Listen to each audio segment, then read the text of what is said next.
How to build a CRM using Lovable.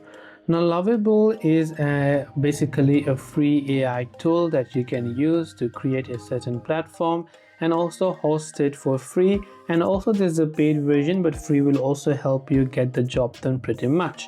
And let us suppose that you were trying to build a custom CRM using Lovable. It basically involves planning your data structure, prompting the AI to generate the interface and database, and refining features iteratively.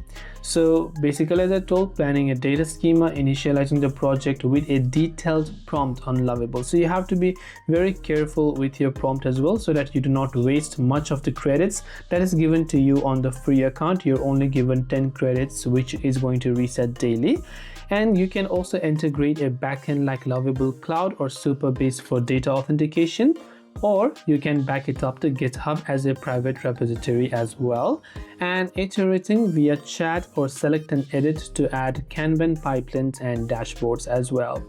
And for planning and prompting, you must really define your requirements, so you can write a quick outline or product requirements of whatever it is you're trying to create, and also write the master prompt as well, set up the backend and data. And because all of these are manually and typically it takes days to complete a singular project, which is why in this short video I'm only giving you a short instructional guide, but by following the steps you should be able to build a CRM using Lovable. I hope that this video helped you out, and if you have got any questions, feel free to leave them down below. Thank you for watching and see you soon in the next video.